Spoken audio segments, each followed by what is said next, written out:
Thanksgiving dinner at my father Richard's house. The table is loud with forced cheer. My 8-year-old daughter Lily reaches for the breadbasket. My father deliberately hooks his foot under her chair and yanks it backward.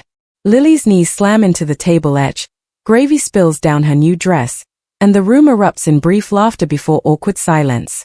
My father smirks and says, "Clumsy, just like her mother." Lily doesn't cry. She looks at me with wide, searching eyes, asking permission to react. I stand, pull her behind me, and say quietly but firmly, "Not around my child." The room goes silent. My father's smile vanishes. He leans back and says coldly, "You don't tell me what to do in my house." Before I can respond, my stepmother Patricia walks to the front door and turns the lock. The click echoes. The locked door changes everything. My husband Jordan immediately stands and demands to know why Patricia locked us in. She smiles sweetly and says, "Let's not let emotions make anyone do something dramatic." My father raises his hand like a king commanding silence and says, "Sit." No one moves.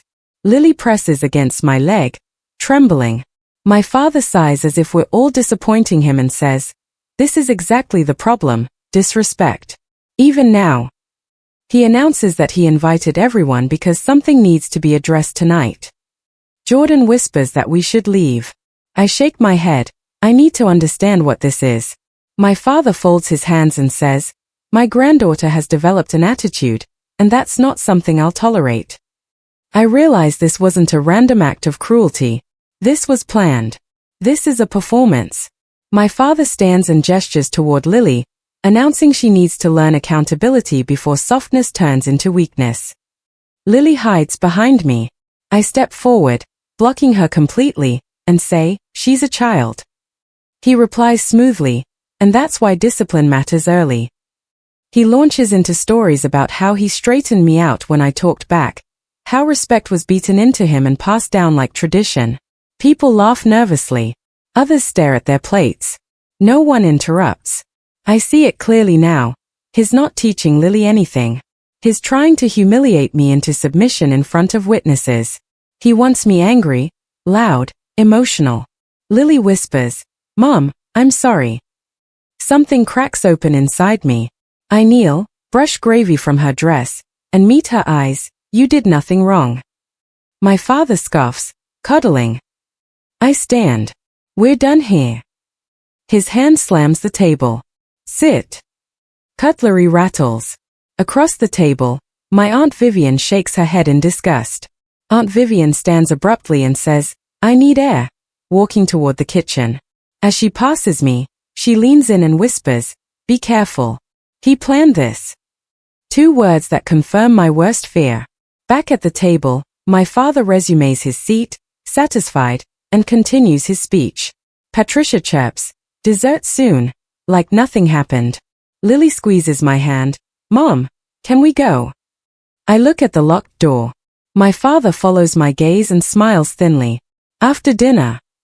Jordan whispers, "This feels wrong." I say quietly, "It is." I follow Vivian into the kitchen. She's gripping the counter like she might shatter. "He's been waiting for this," she says. "For what?" "For you to react. To lose control in front of everyone." Before I can ask more, Patricia appears in the doorway, smile tight, eyes sharp. "Everything okay?" The answer is no. And we all know it. Patricia closes the kitchen door behind her. She dries her hands calmly and says, "He said you'd make a scene. That's why everyone's here." My pulse pounds. "Why?" She tilts her head. "Consequences." Then, like it's nothing, she adds, "You know Richard updated his will last month." The words land like a punch. Before I can respond, the oven timer goes off, shrill, demanding. "Dessert time," she says brightly and walks out. Back at the table, my father looks pleased, relaxed, like everything is unfolding exactly as planned. That's when I understand. The humiliation wasn't the goal. It was the trigger. He's trying to provoke me into a public meltdown so he can use it against me later. The question is, what does he want? My younger brother Marcus won't meet my eyes. When I lean toward him, he whispers, "I recorded it." When Dad tripped her. Relief flares, then vanishes. But he made me delete something earlier. My stomach drops. What something? Marcus swallows hard. A video from last Christmas. He said it was for my own good. My father raises his glass. Before dessert, I have an announcement. Lily stiffens beside me. I wrap my arm around her shoulders protectively. This isn't just Thanksgiving anymore. This is a trap. And I'm standing in the middle of it. My father stands, holding his wine glass like a prop. My granddaughter will be spending part of winter break with me and Patricia, he announces. It's already arranged. The room freezes. Jordan stands immediately. Absolutely not.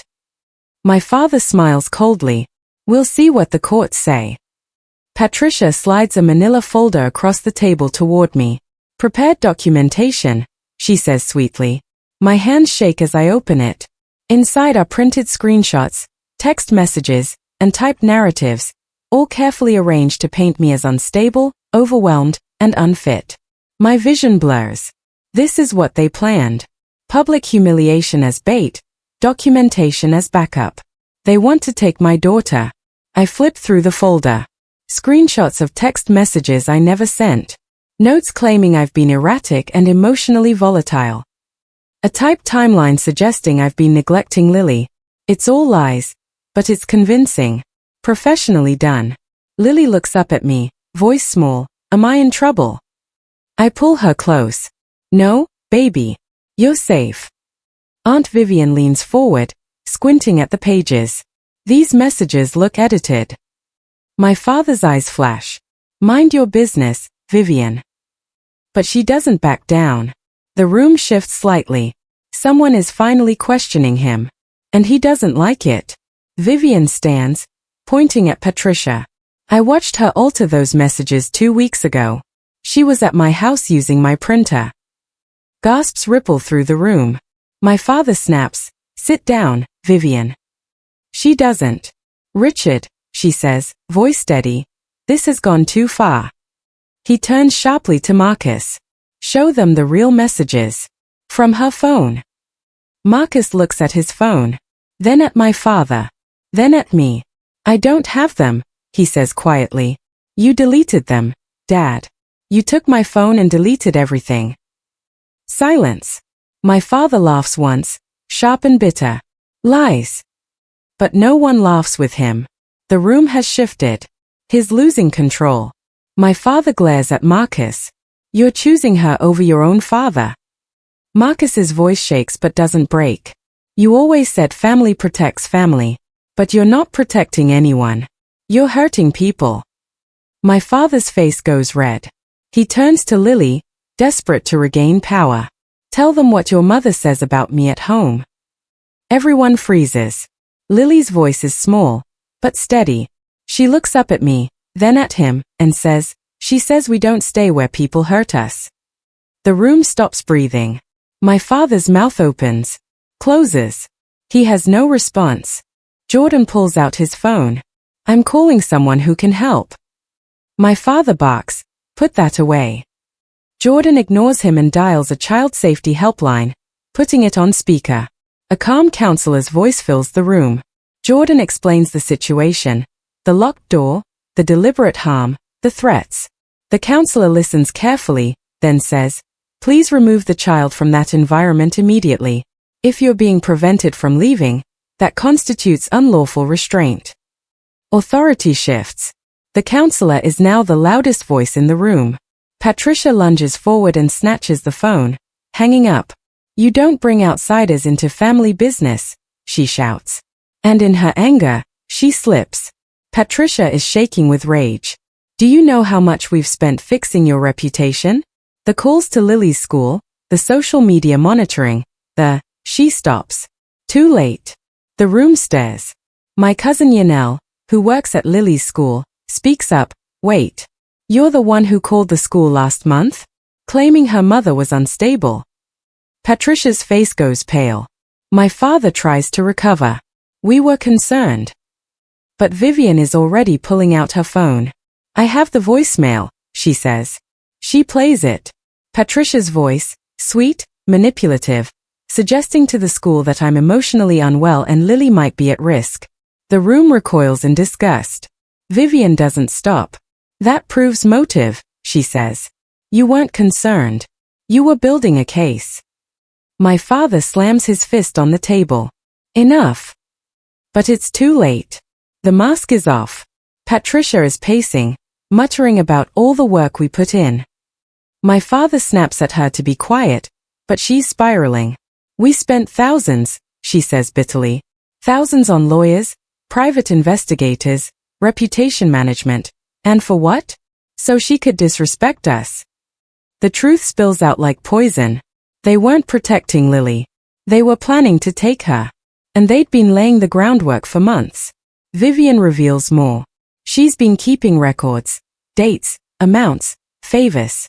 My father paid off Marcus's car loan in exchange for cooperation. He sent cash gifts to relatives who agreed to confirm concerns about my parenting. He even offered to cover Yanel's student loans if she'd make a formal report. You were buying witnesses, Vivian says. The room is silent, horrified. My father's face is stone. You have no proof. Vivian pulls out bank statements, text screenshots, receipts. I have everything. When Jordan and I stand to leave with Lily, my father blocks the hallway. I step forward, calm but firm. Move. He doesn't. My father towers over me, trying to use his physical presence to intimidate. You walk out that door, and I'll make sure you never see her again, he hisses. I don't flinch. You've already tried. And you failed. Jordan steps beside me. Last chance, Richard. Move. My father's eyes flick to the rest of the room, looking for support, for backup. No one moves. No one speaks. His power is gone. He steps aside, hands shaking with rage. As we pass, he grabs my arm. You'll regret this. I look him in the eye. The only thing I regret is not protecting her from you sooner. I pull free and walk toward the door with Lily's hand in mine. Just as I reach for the door, my father shouts, I'm calling my lawyer. Right now. He pulls out his phone, dialing on speaker, confident this will scare me into submission. The lawyer answers, voice professional and curt. My father launches into a rant about parental alienation and my rights as a grandfather. The lawyer interrupts. Richard, is the child currently in danger? My father stumbles. What? No, I'm trying to. Jordan cuts in, calm and clear. Yes, the child is in danger. From the grandfather. Silence on the line. Then the lawyer's voice, cold and distant. Richard, you've been warned about this before. The room goes still. My father's face drains of color. The lawyer continues, voice heavy with frustration. We discussed boundaries after the last incident. I told you explicitly not to. My father hangs up, furious and humiliated. But the damage is done. Marcus speaks up, voice shaking. What last incident? My father snaps, shut up, Marcus. But Marcus doesn't. Dad, did you do this before? To someone else? The room waits. Vivian answers for him. To me. When my daughter was little. She turns to the room. He shoved her at a family gathering. Hard enough to leave bruises. I cut him off for 5 years. The carefully constructed image of my father, the patriarch, the protector, shatters completely. Patricia, now completely unhinged, screams, you owe us everything. We've supported you, housed you, paid for your mistakes. I turn slowly. What mistakes? She's breathing hard, eyes wild. The will was bait, she admits. We knew you'd come for Thanksgiving if we dangled inheritance. We needed everyone here to witness you lose control. My father tries to stop her. Patricia, but she's done pretending. We were going to document your meltdown, use it in court, and take custody. It was foolproof. The room is frozen in horror. I look at my father. You used your own granddaughter as bait. He says nothing. I turn to Lily. You don't owe them anything. Not respect. Not love. Not time. Then I look at him. And neither do I. I don't yell. I don't cry. I don't give him the meltdown he wanted. I simply say, you don't get access to us anymore. Not holidays. Not birthdays. Not emergencies. You're done. My father tries to argue, but I cut him off. Every person in this room just heard you admit to a premeditated plan to manipulate and harm my child. If you come near us, I'll file for a restraining order, and I'll use tonight as evidence. Jordan adds, and we'll file a report with Child Protective Services about the unlawful restraint and physical harm. My father looks around the room, searching for allies. No one meets his eyes. Even Patricia is silent now, realizing what they've lost. That's the end. Not with explosions. With quiet, unshakable resolve. Vivian walks over and hands me the keys to the front door. You're free to go, she says gently. I unlock the door. The click is loud in the silent room. Lily takes my hand. Jordan picks up our coats. We walk out together, into the cold November air. Behind us, the house is silent. No one follows. No one apologizes. My father's power is gone. And we are free. 2 weeks later, Lily laughs freely for the first time since Thanksgiving. We host our own small dinner. Just us, Jordan, Vivian, Marcus, and a few close friends. No locked doors. No performances. Lily helps set the table and asks, is Grandpa Richard coming? I kneel beside her. No, baby. He's not. She nods, relieved. Good. That night, she sleeps through without nightmares. And I realize, this is what safety feels like. My father starts texting. At first, they're angry, blaming me, threatening legal action. Then they shift to manipulation. I miss my granddaughter. Family should forgive. You're overreacting. Finally, they become apologies that sound like negotiations. I'm sorry if you felt hurt. Let's move past this. I'll respect boundaries if you just visit once. I don't reply to a single one. Patricia tries to, sending long emails about misunderstandings and stress. I block her. Jordan asks, do you ever think about responding? I shake my head. They don't want reconciliation. They want control. Silence, I've learned, is the strongest response. Marcus calls. He's cut off contact with our father too and moved out. I should have protected you years ago, he says. I knew what he was. I just didn't want to see it. I tell him he's seeing it now. That's what matters. He starts therapy. So do I slowly. We rebuild a sibling relationship based on honesty instead of survival. He sends Lily a birthday gift, a book about brave girls. She loves it. Healing, I realize, doesn't mean forgiving everyone. It means building something new with the people who choose to grow. 6 months later, my father shows up at Lily's school unannounced. The front office calls me immediately. I'd already filed an alert. Jordan and I arrive within minutes. My father is in the waiting area, holding flowers, trying to charm the staff. When he sees me, he smiles. I just wanted to see her. I don't engage. I hand the office a copy of the no-contact letter from my lawyer. If he comes again, call the police. My father's smile fades. You're really going to do this? I look at him, not with anger, but with clarity. You did this. I leave without another word. He doesn't follow. That's the last time I see him. A year after Thanksgiving, Lily and I are planting flowers in our new backyard. She's laughing, dirt on her hands, completely at ease. Jordan brings lemonade. We sit on the porch, watching her play. Do you ever regret it? He asks. I think about it. No. Because the revenge wasn't cruelty. It wasn't public humiliation or legal warfare. The revenge was this: peace. A home where my daughter feels safe. A life where I'm not performing for approval. Freedom from people who mistook control for love. My father wanted to break me in front of everyone. Instead, I walked away whole. And that, I realize, is the ending he never saw coming. Not with a bang, but with the quiet, unshakable strength of a mother who chose her child over everything else.